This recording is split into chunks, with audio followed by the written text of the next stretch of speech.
PFF is running one of their biggest sales ever. 40% off a PFF Plus subscription right now using the promo code BLACKFRIDAY. That means that you get everything fully unlocked. You get the grades, you get the stats, you get all the fantasy advice, the betting advice, which our new player prop tool is available on web as well to make you a smarter, better. You've got all of the draft analysis, the free agency analysis, all of that great stuff. Subscribe.pff.com to get 40% off a year-long PFF Plus subscription. Get it now.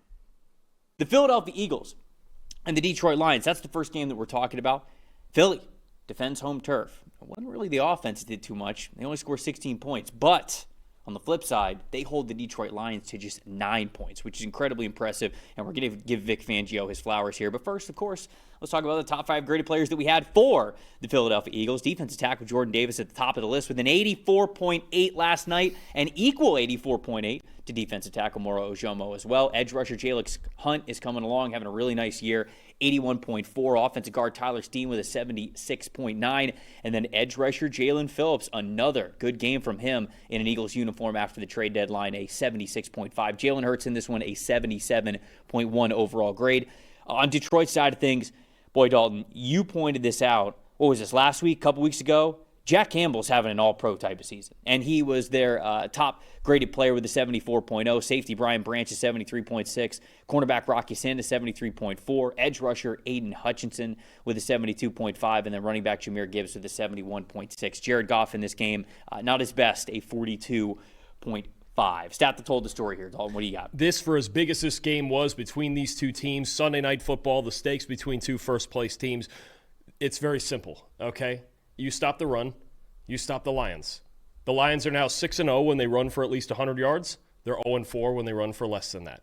It's that simple. In this game, they ran for 74 yards, only 3.5 yards per carry. 2 explosive runs. The Eagles only missed 3 tackles on the ground at a 77.9 run defense grade. 2 of their 3 highest graded games in run defense have come in the last 2 weeks. Last week against Green Bay, now against Detroit. You see this Eagles front 7 really getting in a rhythm, and I think the addition of Jalen Phillips, both in the pass rush and in run defense, has been big time. And honestly, with Brendan Graham coming out of retirement, he hasn't played a ton of snaps these first 2 games back, but the fact that you had those 2 guys at 260 plus pounds to set the edge and funnel things back into this great group of defensive tackles, and I think the best linebacker group in football, this Eagles defense is starting to look like it did last year when there really was no legitimate answer for scoring a lot of points on them. Yep. They blew up the Lions' offensive line, especially in the interior in this game. In turn, they put Jared Goff in bad situations, drop back situations he doesn't want to be in. They got a lot of pressure on him. He only completed 1 out of 13 passes under pressure in this game, and that's because the Lions couldn't get to any of the deception and the play action in their offense. Eagles dominated this game in the trenches. As you saw in that top 5 with 4 guys there, their defensive line was the best unit on this field. Yeah, no, the Eagles, they played incredibly well on the defensive side of the ball, specifically, I think, on 4th down. You know, the Lions were 0 for 5 on 4th down, and I think that's a little bit of a talking point, right? I've watched some Lions fans be not happy with Dan Campbell in that regard, and Dan Campbell even says after the game, like, hey, look, I'm willing to admit that if we were more conservative here, because I believe 3 of those 5 4th downs were in reasonable field goal range. You hit all 3 of those, you get another 9 points, you win the game 18-16, right? But to me, that is a little bit too much of a hypothetical world. And I think that a lot of people right now are frustrated with Dan Campbell because he is a gambling man. He has been on the forefront of being aggressive on 4th downs. And certainly it came back to bite them. But even afterwards, Dan Campbell, he said, and I totally agree with him, he's like, look, this is who I am. And this is who we are as a team. And we praise the Lions when they keep their foot on the gas in situations like this, whether they're up on the scoreboard or not, when it works. And they are a team that can really just punish defenses, demoralize defenses. I mean, to be able to hold a great offense like Detroit has the potential to be on 3 downs, you feel incredibly self-confident about yourself. But, you know, we were talking about this, I think, for the college slate on Saturday. I think I was texting you guys this, and I was like, Ohio State shouldn't be allowed to go for it on 4th down. You know, like, they shouldn't be allowed to go for it. And sometimes I've felt that way about the Detroit Lions. Now, obviously, this past game, I didn't, and it was much tougher for them. But sometimes when you are a defense, that's how it feels. Man, we stopped the Lions for 3 straight downs.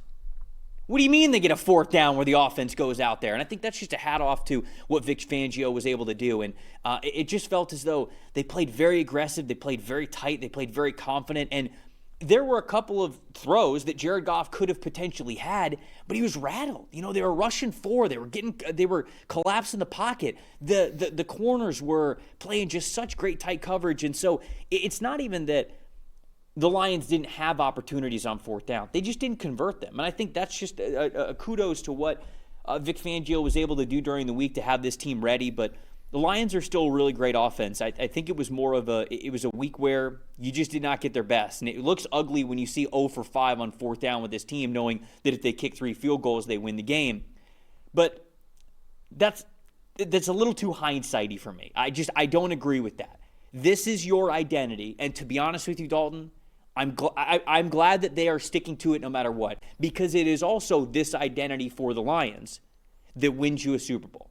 If they change who they are, if they start second-guessing who they are now, I think you get in trouble, especially when it comes to the playoffs. So you got to stay true to who you are, even when it bites you a couple of times. I think, again, it just speaks to how this game went and the fact that they got beat in the trenches, because against at least 3/4 of the teams in the NFL, they can line up on 4th and 1 and just run them over and make that conversion look like nothing, right? Because a lot of these were short yardage. The only one I would probably question is the fake punt with Grant Stewart up the middle there, where sure. I'd go, you know what, maybe if you're going to go for it, leave your offense out there again. I get that you're trying to, to throw a trick in there and get a fake punt going, and Dan Campbell loves those. But that's the one I might have questioned. But also, their defense was playing excellent football throughout this game too, right? And I get that sometimes you get in these field position games and maybe you punt it away and just make them work for it. But it didn't at any point really cost them a whole lot when you look at it. 2 field goals as all those conversions cost him. So I think when you look at the way his defense played, he felt good about that. And again, against most teams, he feels great about, really, Dan Campbell feels great about his offensive line and his run game against everybody.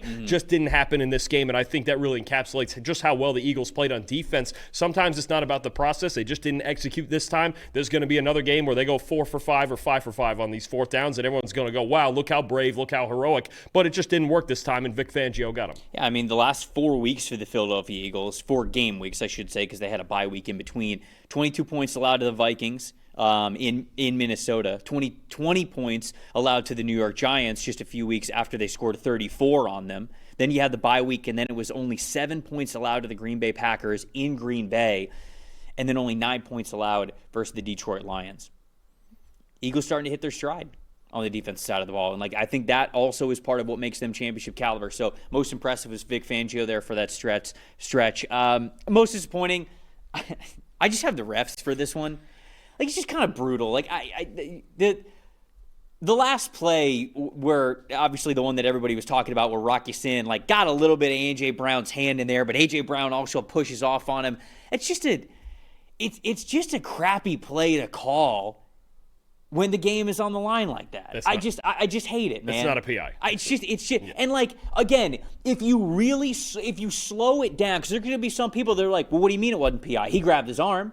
And if you slow it down, you kind of look at it, and yeah, he maybe grabs his arm a little bit, but it's just, to me, that's a bang-bang play. A.J. Brown's pushing off, and because of the push-off, Rocky Sin is sort of trying to stay with him. And he grabs a little bit of his hand in that regard, but that's one that if you're going to have the push-off, then I'm not going to call the little grab that it was on his hand. So that's just one that I hate, calls like that getting in the way of 2 really good teams finishing it, between the whistles, if you will, down the stretch. So that was my most disappointing in this game. But what about you? Agreed with that. Most impressive for me, and out of all of the guys that played well for the Eagles defense, give me Moro Ajomo on a big number 97 in the middle played of it really all. well. How about 16 run defense snaps and 8 positive grades out of the 16? That is just ridiculous. An 85.6 run defense grade, 3 tackles, 2 stops, including 1 on fourth down. He was just outstanding, as was the entire defensive line throughout the night. And I think to your point, Trevor, about the Eagles defense, look what they've added in the last few weeks. weeks, a healthy Nakobe Dean at linebacker, Jalen Phillips via trade, and you got Nolan Smith back in healthy, and he didn't play a ton in this game, but now they've got a really good rotation of guys off of the edge that, again, are helping the rest of this team. But Ajomo, Jalen Carter was outstanding on the inside with 5 stops as well. This defensive line is back to being one of the elite units in football, as it generally is. We had a few weeks where it didn't quite look like that, but they're stacked. They have talent. They have depth, and Ajomo's just another player as a former 7th-round pick that Howie Roseman does it again. He just finds another gem late in the draft. And then my most disappointing, it's Jared Goff, right? Yeah. I mean, once again, we just see when the Lions can't dominate on the ground, he can't get him through these big situations like this. On the road, yeah, it's windy, yeah, it's cold weather, but when you talk about a guy going 9 for 26 without play action and 1 for 13 under pressure, it makes you question, as we've done for years, whether Jared Goff can carry them through these big moments against these big-time teams. He couldn't again in this game. I worry about it long-term for the Lions, as assuming if they get into the postseason, if and when they do, if they don't dominate in the trenches like they didn't in this game, can Jared Goff just drop back and throw the football and win them a ball game? Right.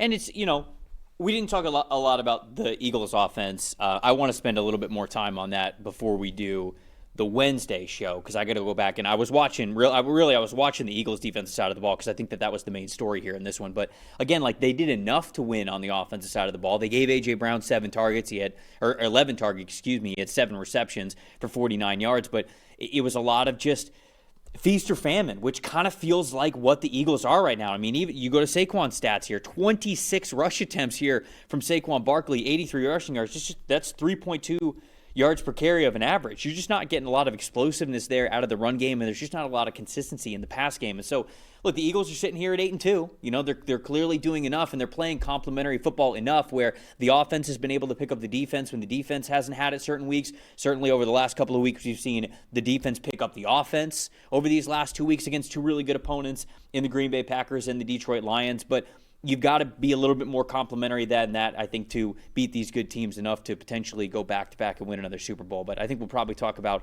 the Eagles' offense a little bit more when we're previewing them for next game.